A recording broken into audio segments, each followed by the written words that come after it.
you to imagine your own child, your own grandchild, a cousin, a sibling, a sister, a brother, a niece, a nephew, somebody close that you love, going through these illnesses and having to deal with these.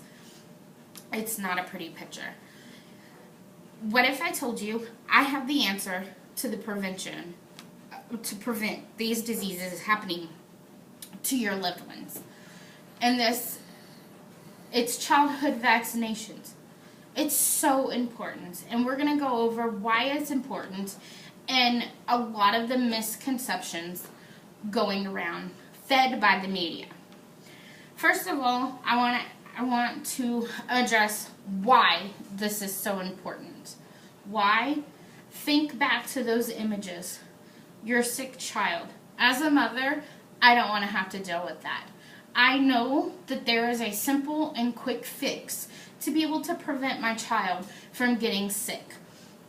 And if that's one little needle prick, opposed to having to deal with them in the hospital, in a hospital bed with tubes and needles and everything, them having to go and endure all that, I would much rather choose that one needle prick that lasts maybe seconds and it be over with, and have a 85% chance of this child not catching any of these illnesses. So that's why as a parent, I would choose childhood vaccinations. A lot of parents these days are choosing not to get vaccinated. It's becoming more and more common. Now, the more and more common this becomes, the more and more our diseases will return. The reason our diseases have decreased is because of vaccines. This is almost like when you get an illness such as a virus and you take an antibiotic, you take that medicine to get rid of that virus. Well, the vaccinations are medicines to get rid of these viruses. They're lifelong or year medicines in the body to cause the body to become immune to these illnesses. So if we're willing to help our child get rid of a virus, a bacteria virus, and an illness by taking a antibiotic for 3 days, why don't we give our child a lifelong or years of protection through childhood vaccinations? It's truly important. But right now we're going to go over the 6 most common misconceptions fed mostly by the media. Our first misconception would be diseases had already begun to disappear before vaccines were introduced because of better hygiene and sanitation. While this is correct, yes, we wash our hands. But kids are kids. Kids like to play in dirt. Kids like to play in anything that they can get their hands in. Most kids, and I'm talking about the younger ones, have no concept of the dirty and filthiness. Hepatitis A still exists. Hepatitis B still exists. The children can still contract these diseases and these viruses by simply playing outside in the dirt. Little boys catching worms. They're still out there. If there's an answer to letting my child be able to be a kid, be able to be a boy and go outside, I'm going to give my child the vaccination. I am going to vaccinate my child and protect him against these active diseases that are going around these days. It's just, for me, it's just a simple fix, and I just want to share that. Our second misconception is the majority of people who get diseases have been vaccinated. If this is true, then when an outbreak occurs, imagine how many people would be ill. Because parents these days, like I said, it's more common with parents to denying the vaccinations. This is a new and upcoming trend, I guess you would say, where parents are refusing because, like I said, the media misfeeds the information and, of course, turns it all around. But like I said, imagine all of the outbreaks that would happen. Imagine all of the people who would be ill. And then I want you to imagine the people who did not get vaccinated that catch these illnesses. They are 10 times worse than the people who got the vaccination. Such as if, let's say the measles come out. There's an outbreak of the measles. Those who have gotten the vaccination are going to endure less complications if the disease is contracted, opposed to those who do not have it. The way death could happen, the death is a higher possibility for the one who did not contract or did not get vaccinated, opposed to the one who did. So you go from there. The third one is there are lots of vaccines that have been associated with more adverse events and deaths.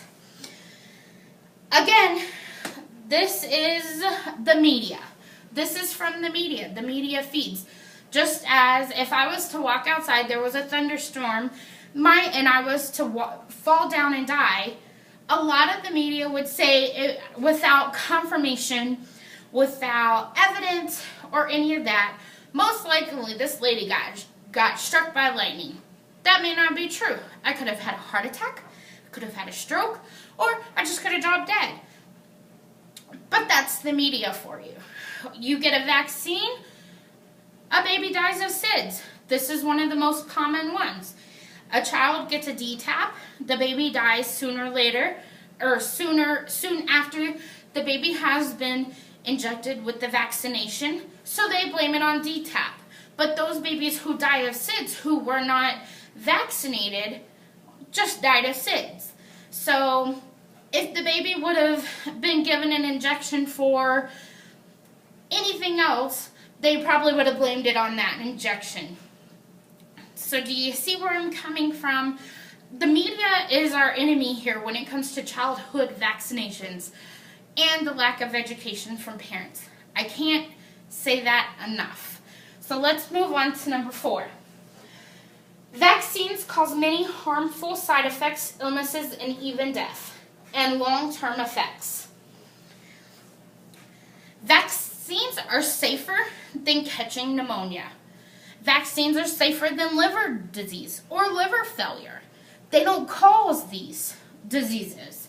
You're not going to get pneumonia from getting a vaccine. You're not going to catch a liver disease or get liver failure from a vaccine. These vaccines are to prevent these.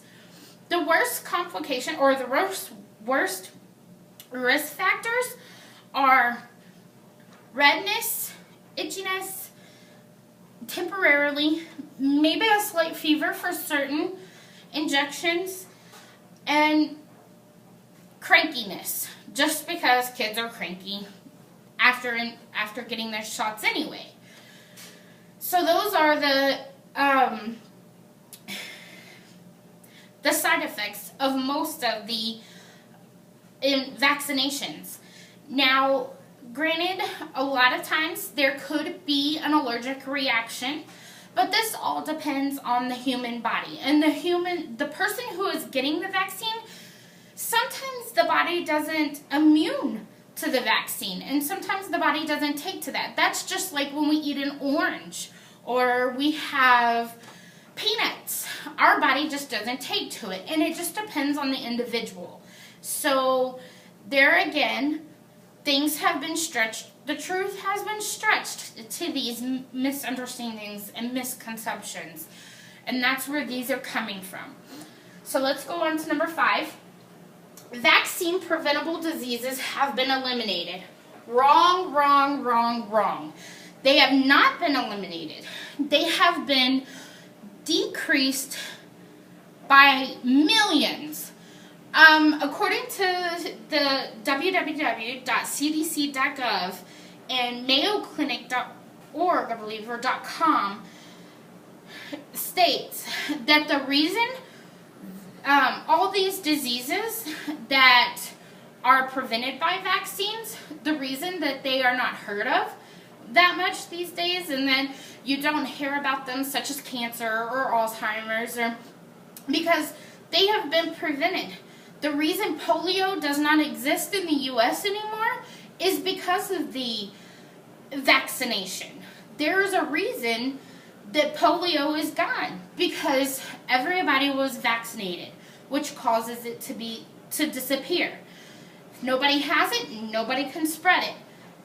Everybody get your vaccinations, you're prevented from it. Now, granted, you're not 100% prevented from any of these illnesses, but considering and weighing your chances, vaccinations is the way to go. All right, number 6. Multiple vaccines for different diseases at the same time increase the risk of side effects and overload immune systems. Think of all the different antigens, all the different bacteria that not only you and I, but more so children are exposed to daily. Think about all that stuff that they get into. Eating with their dirty hands, because granted, we tell them to wash their hands, but when they wash their hands, I'm sure they don't sing happy birthday 3 times in a row or for 20 seconds to make sure all the germs are gone. They pick their nose. They play with other people. They pick other people's noses. These days, kids are so dirty. Our bodies are immune to these things.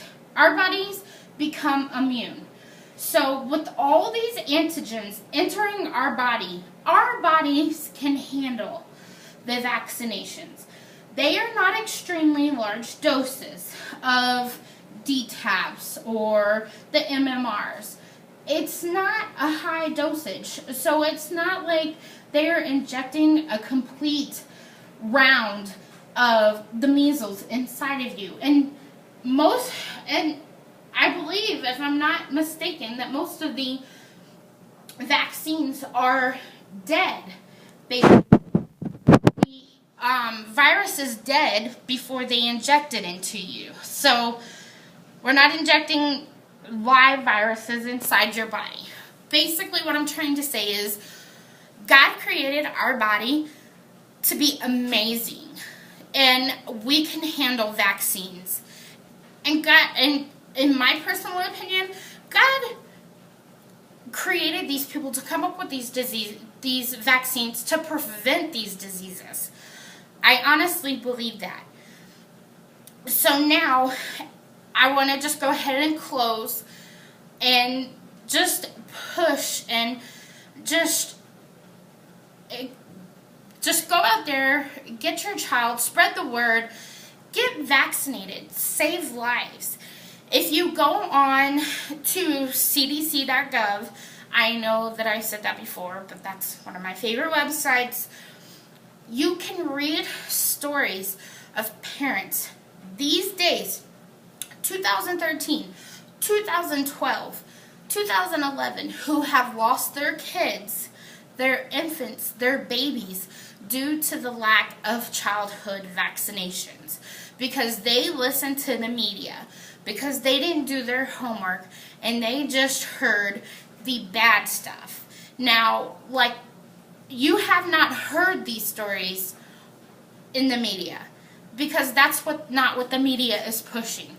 The media is pushing for us to oust the vaccinations, but the media is not sharing the stories of these parents who have lost their precious babies because they didn't get their child vaccinated, and a simple vaccination could help them, could have possibly saved their lives.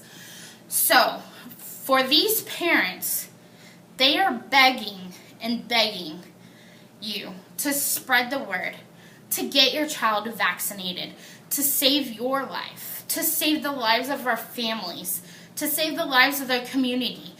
Because if the child is vaccinated, he can't spread it. If the child isn't vaccinated, he can not only spread it, but he's more susceptible to catching it. And this can be prevented. Prevention and vaccinations. It's really simple. So just go out and get vaccinated and save lives. Thank you very much.